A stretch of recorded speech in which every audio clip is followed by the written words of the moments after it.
Scary True Christmas Horror Stories. 1. The Midnight Intruder. It was Christmas Eve, and the Johnson family had just finished their holiday traditions. The stockings were hung by the fireplace, and the kids had gone to bed after leaving cookies and milk for Santa. Emma and Mark, the parents, were settling in for the night, enjoying the glow of the Christmas lights. Around midnight, Emma awoke to the sound of footsteps on the roof. Thinking it was just her imagination, she brushed it off. Moments later, there was a loud thud near the chimney. Mark groggily got out of bed to investigate. As he reached the living room, he noticed something that sent chills down his spine. The plate of cookies was empty, and the milk glass was tipped over. But what truly terrified him was the muddy footprints leading from the fireplace to the back door. Grabbing a flashlight, Mark followed the trail outside, where he found large boot prints in the snow leading into the woods. He called the police, who arrived shortly after and searched the area. They found no one, but the officer remarked that similar incidents had been reported in neighboring towns. Someone dressed as Santa had been breaking into homes, not to leave gifts but to steal them. That night, the Johnson family double-locked their doors and windows, but the eerie feeling lingered. Someone had been in their home, watching them as they slept. 2. The Christmas Doll. 9-year-old Lily loved dolls, and her favorite Christmas gift that year was a vintage porcelain doll her grandmother had given her.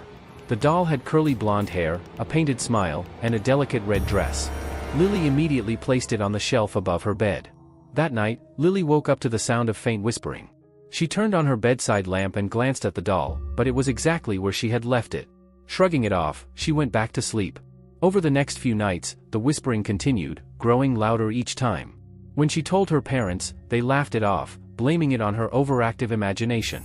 On Christmas Eve, the whispers became unmistakable. Lily turned on the light and froze. The doll was no longer on the shelf. It was sitting at the foot of her bed, its head tilted slightly, as if watching her. Terrified, she screamed, waking her parents.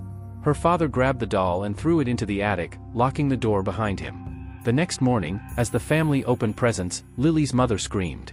The doll was sitting under the Christmas tree, its painted smile seeming wider. The family decided to get rid of it for good. They took it to a remote field and burned it, but as the flames consumed the doll, Lily swore she could hear faint laughter. 3. The Phantom Carolers. In a small, snow-covered town, the Peterson family enjoyed Christmas traditions like caroling. Every year, groups of carolers roamed the neighborhood, spreading holiday cheer. On Christmas Eve, as the Petersons were finishing dinner, they heard a knock at the door and the sound of singing. Excited, they opened the door to find a group of carolers dressed in old-fashioned Victorian clothing. Their voices were hauntingly beautiful as they sang Silent Night. The Petersons listened, mesmerized, until the carolers finished their song and walked away without a word. Oddly, there were no footprints in the snow where they had stood.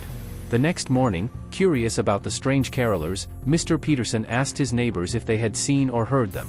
To his surprise, no one else had experienced carolers that night. Intrigued, he researched the town's history and discovered a chilling story. Over a century ago, a group of carolers had gone missing during a blizzard on Christmas Eve. They were later found frozen to death, clutching their songbooks. Ever since, residents occasionally reported hearing ghostly singing on Christmas Eve.